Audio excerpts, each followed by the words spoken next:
I'm Gauri Maheshwari, and I'm Hindu.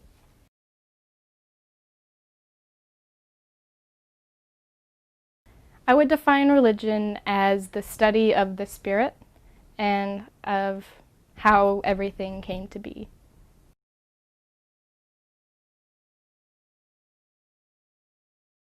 Hinduism is a monotheistic religion. It believes in one God that is all-pervasive, both immanent and transcendent.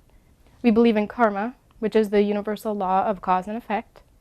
We believe in rebirth, in reincarnation, and eventually, once we have become perfected, we'll achieve moksha, where we'll merge with God. We believe in dharma, which is the necessity of righteous living, of living and seeing God within everybody, and doing our duty to society. We believe that every religion is valid, that the passion within each religion is what's important and not what name they call the God.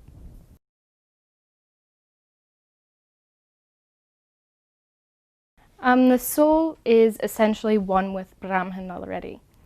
We just don't know it yet. We have this veil of Maya, or illusion, which gives us the idea that we are separate from God. Once we have achieved enlightenment, then we will merge with God like a drop of water into the ocean. So we have a little spark of God within us, and that is called the Atman.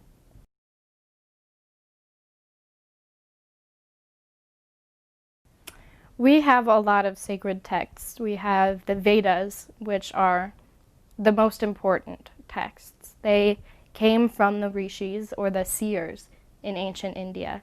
When they were meditating, they heard the voice of God, and they heard the voice of God, and they spread the word.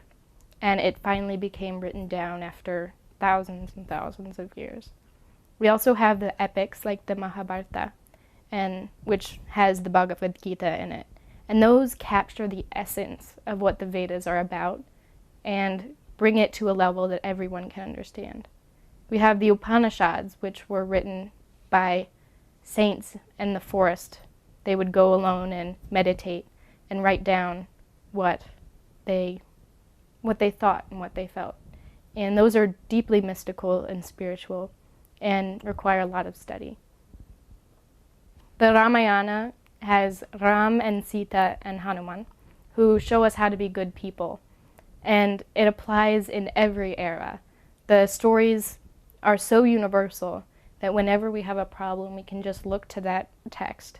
It's huge, so it will touch on anything that we need to know. And it'll give us guidance on what we should do and how we should behave.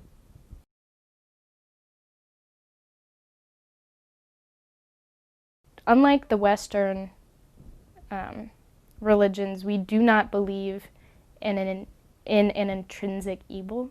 Hinduism doesn't have an eternal heaven and hell. It has states of being where karma is burned off, either good or bad, and we're reborn once it equalizes. Karma can go into your next incarnation or 100 incarnations after that.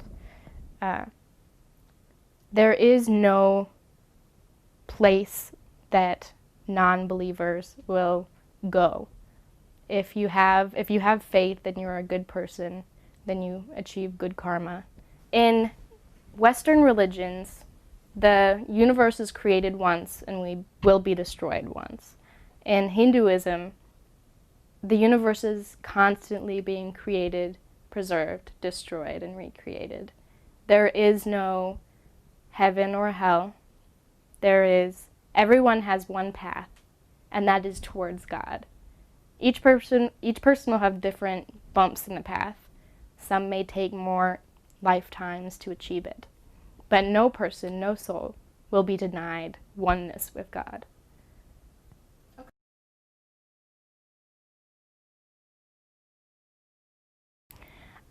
Hindus do not try to convert people into their faith usually. We believe that every faith is valid, and if you want to be a Christian, if you believe in Jesus, then that is perfect. We don't want to take you away from that. So there are obviously always going to be radicals who say that this is the only way. But as a general rule, Hindus do not believe that any other religion is wrong. And so we won't force anybody into our religion. We do allow people to convert on their own will. It's a very personal thing, a spiritual thing. There is no formal conversion. It's if you believe you are a Hindu, then you are a Hindu. So a lot of people like to change their name, like me, to symbolize their new faith or the faith that was always there, just not realized. So that is very much a personal thing and not required.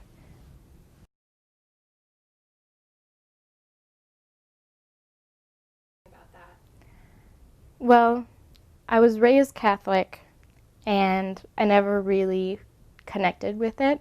So I was spiritual for a really long time. And I was reading about all of the different religions to see if I fit into any of them.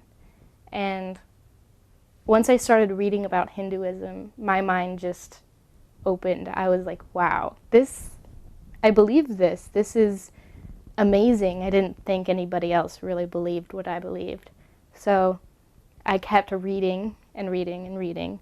And after about a year or two, I decided to go to temple. It was really scary because, I didn't know what to expect. But everyone there was so nice, and I've been going ever since. It's nice to have a place where you have a community that is so similar to you in such important ways, like what you believe in. Just to worship with people, it brings a new level to spirituality. There's one thing to do puja at home, but to do it with such passion, around other people with such passion, there's nothing quite like it.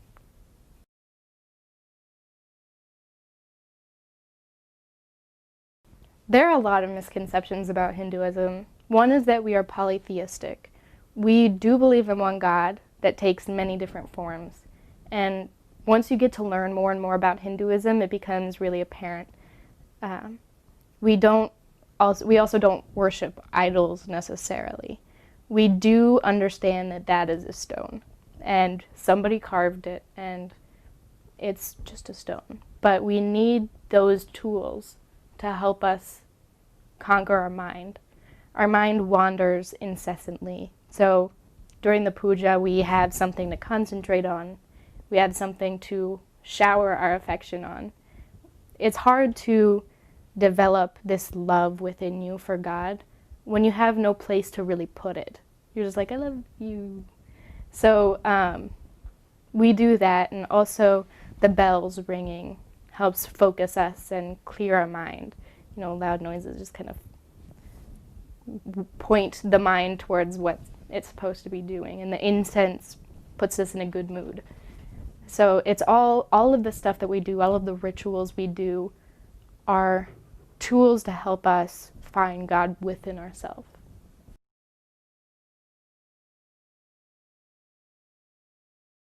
It's all about oneness, all about being part of that supreme Brahman and realizing that both within yourself and within others.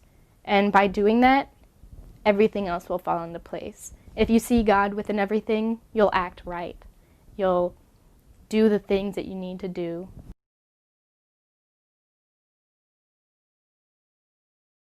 The afterlife. Well, when you die, depending on your karma, what you did during your life, you will get reborn higher as a human, which would be great, or lower as some sort of animal or plant, or even just a human in less fortunate circumstances. And it all just depends on what goals you need to achieve. If you need to realize humility, then you'll be placed in a life where you understand what it's like to be lower, and you realize the equality of everybody. So there's not really a heaven and hell. Your karma burns out mostly in this life. The things that you go through will get you better or worse karma. And it is possible to burn off karma between lives, but heaven and hell aren't really a big part of Hinduism. And once you have evolved and have become enlightened, then you merge with God.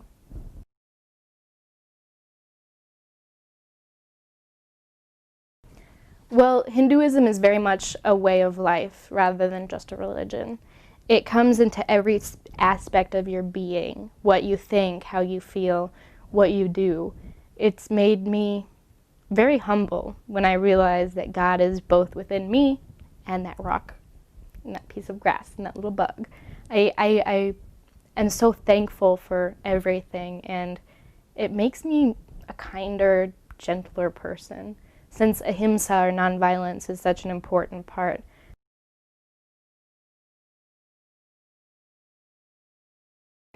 So the main deities in Hinduism are Brahma, Vishnu, and Shiva. Brahma is the creator, Vishnu the sustainer, and Shiva the destroyer, dissolutioner. They all have their counterparts, which are the feminine, powerful aspects, namely Saraswati, Lakshmi, and Parvati. And those are the most well-known Hindu gods. But there are also really important ones that aren't. But there are also other ones that are important as well. Ganesha is extremely important in every Hindu's life, as he removes the obstacles for worship, for becoming a better person, for evolution. He's that connection that we have to God. Krishna and Rama and the other incarnations of Vishnu remind us what it is to be a good person. So it's not just anthropomorphic Vishnu out there somewhere. It's a concrete idea and an ideal that we can emulate in our lives. The planets are also really important in a lot of Hindus' lives, as they are believed to have a direct influence on our daily experiences. So worshiping the planets and the massive amounts of energy that they are is important.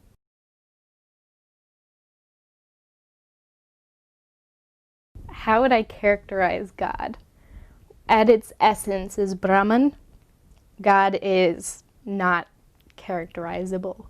He is without attributes, without form, totally beyond our perception. Our tiny little human brains can't understand it. If I was to describe the different deities that God has formed, I could do that. Ganesha has a great sense of humor. He's gentle and easy to please.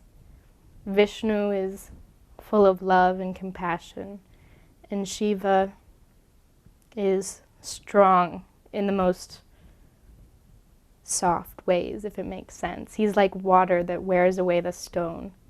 He is so flexible that it's powerful. God takes different forms depending on which job he has to do. So like a man can be a husband, a father, and a fireman. He's the same man, but is called by different things depending on what he does. And so that's what God is like when he's Brahma and Vishnu and Shiva.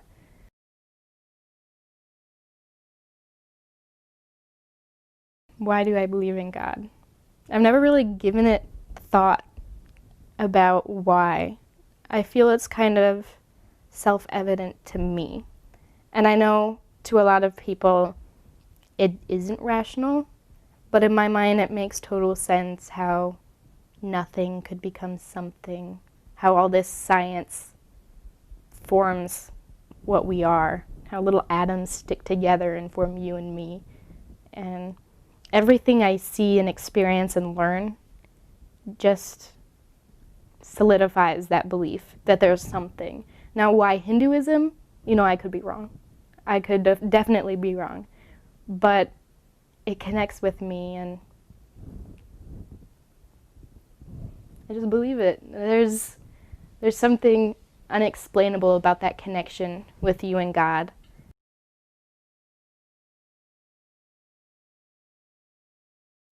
My religion is important to me because it is the essence of life. It is the essence of what I'm doing here and why I'm doing it.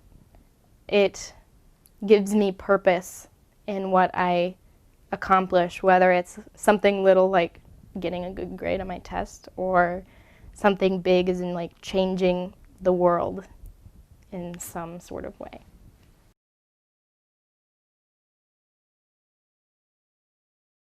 Hindus worship at the temple and at home in their little mandirs, their little puja rooms. Temple is a place where Hindus can come together and worship together. And it becomes more powerful when you have all of those people with all that love around you. It's almost contagious.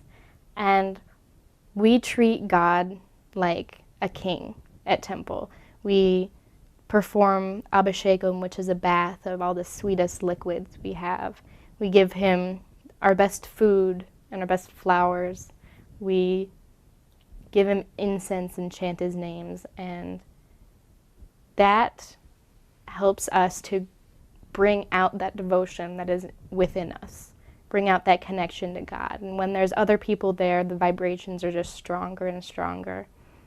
And at home, we can't go to temple every day. Some do, but religion and worship is important every day. And so we'll have something at home, whether it's simply just putting a flower on the Lord or saying, namaste, and keeping that within your mind all day. Or when you're cooking and you just repeat the name of God, that in itself is worship. Or, holding the door open for somebody who has their hands full, that's worship. When you keep, I see God in that person, I'm going to treat that person like a God. That is worship, and it's perfect.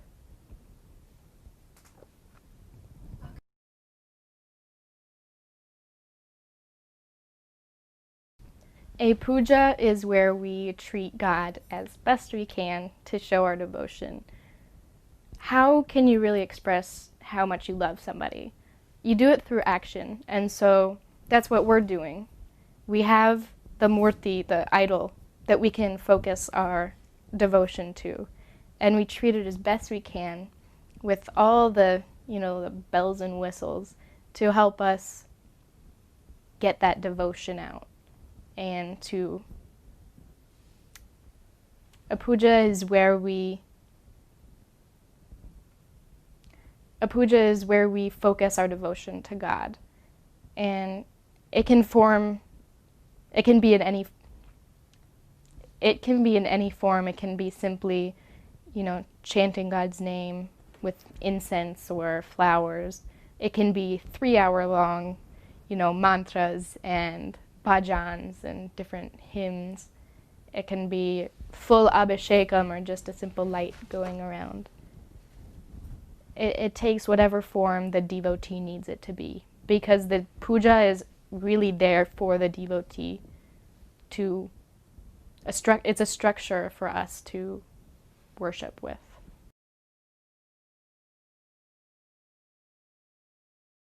There is no structure of leadership in Hinduism. We don't know who the founder was, if there was a single founder, and there's not really an authority that you go to answer questions or anything. Since there is no dogma of things that you need to believe, no one's really telling you what is right and what is wrong. So you take from the scriptures what you want to take, leave what you don't believe, and that's fine. And if you want to be a priest, you only have your authority to go on.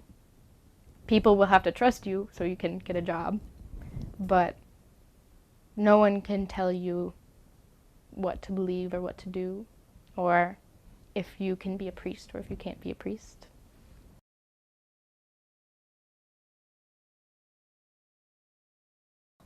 The role of the priest is to take care of the idols, the deities, and also to perform the pujas and the abhishekams.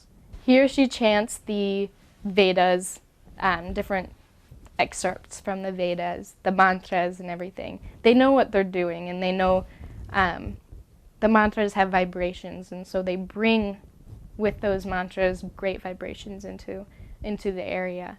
And they also know, how to, they're pure inside. They've done practices that have made them more pure, and that makes them fit to do, all these different things.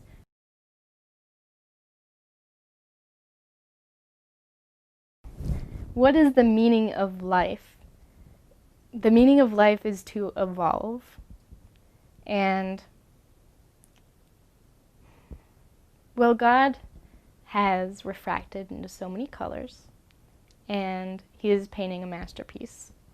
So, just as a painter makes changes to the piece and grows on it and builds on it until it's perfect, so do we grow and change and build on ourselves until we're perfect as well. And once we become perfect, then we can go to God. And the meaning behind all this is God's divine dance, his divine play. Since we are essentially God, ask yourself, why are you here? Because it's fun.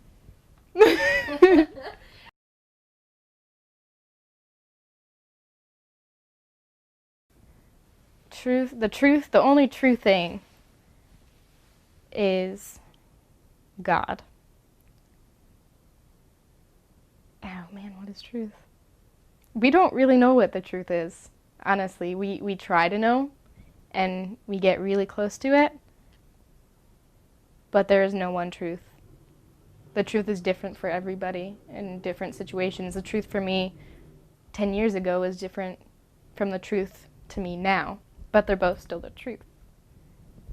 There is no one truth. The truth is different for everybody, and it's constantly changing.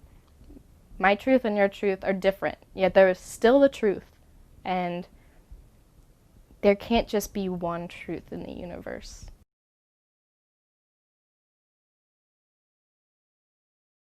There's one that comforts me.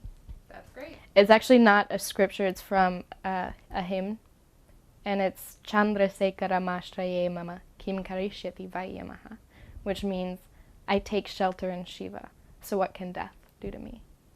And any time that I'm scared or lost or anything, I just remember that even death, that touches every single one of us thousands and thousands of times, can't even touch me.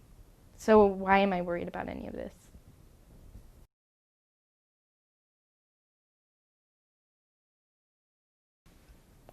It was more of a gradual process, but when I attended my first Abhishekam, it was Lakshmi, I remember, and there was just this energy, this feeling, that was just like, I am where I belong.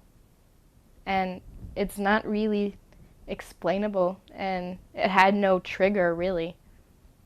But I just remember thinking, I'm at home. I found it.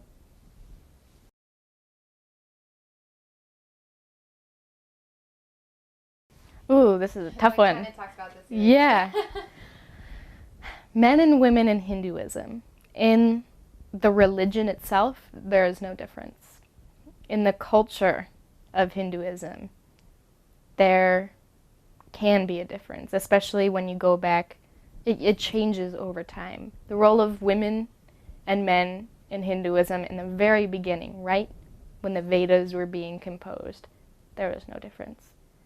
Then after the Muslim invasion, everyone wanted to protect their women, so they stayed in the house, and the men went out and fought.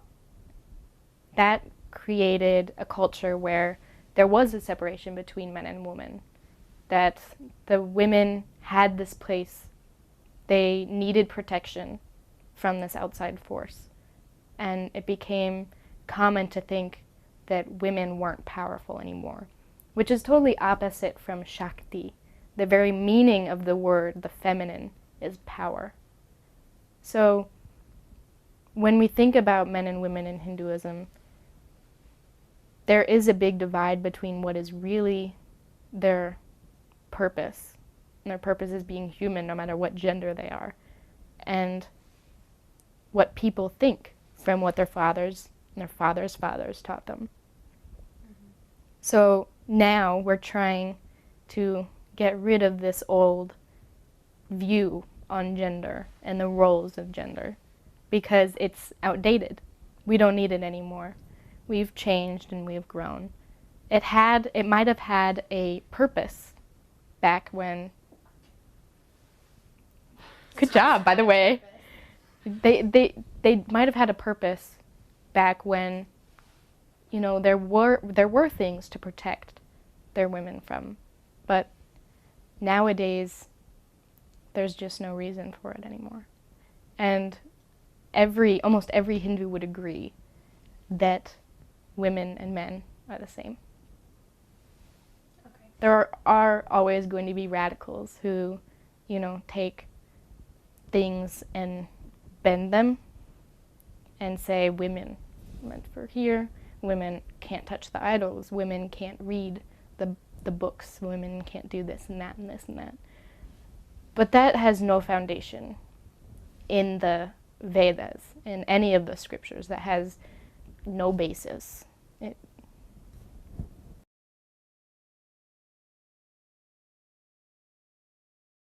The bindi is where there's the chakra, which is the eye of spiritual insight. And there are a lot of theories about how it came, like how the bindi came about. Some say that we wanted to keep the bindi cool, or that area cool, because it would create clearer flows of energy. Also, when you see the bindi on somebody, you remember they have God within them. I have to treat them like they have God in them. And so it reminds you that that person is not just something, that is someone. And it creates that respect. It also is just a symbol of, like, we believe in the same thing. Okay.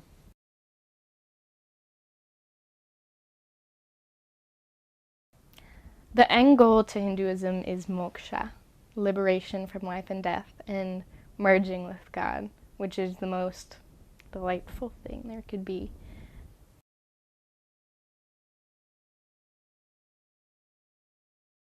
Well, that varies. I've had great experiences with every religion, also negative experiences with every religion. It doesn't really seem to matter which religion I'm talking to. It's if they're extremists or not.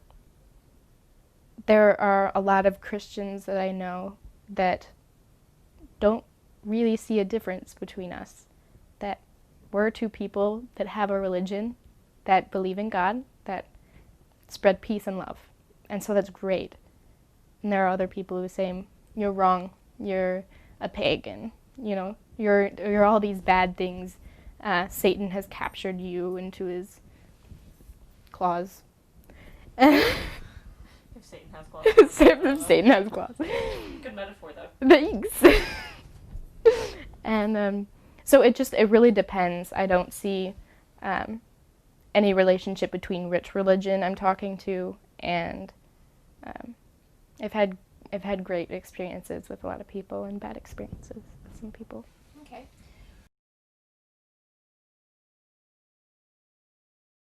The caste system had the purpose of dividing labor between the society to get everything done that needed to be done.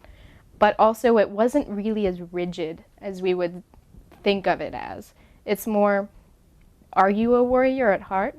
Are you, a strong person who wants to fight and protect? If so, then you're going to be a kshatriya. You're going to go and fight. But if he has a son, and that son is scrawny and brainy, you're not going to send him out into the field. You're going to make him a Brahmin so he can go and learn. So it was very much plastic. That's not the right word. It was very much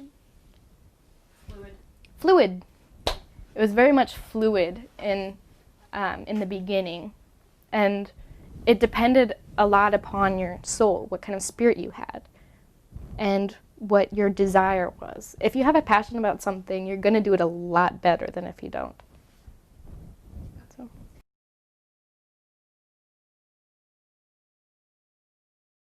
Yes, because we all have truths in our religions, and we also all have man-made things in our religions.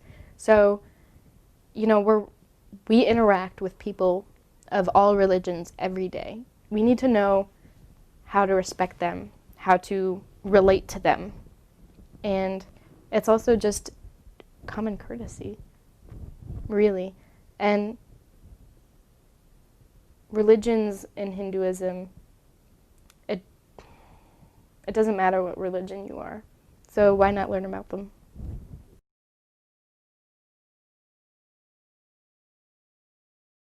I think a big thing that I want people to take away from this is that Hinduism isn't what a lot of people think it is.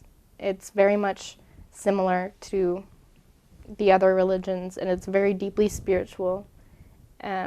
We don't worship idols. We're not polytheistic. And there isn't anything wrong with being polytheistic. Um, just to remember that it's a religion of respect, and don't judge it.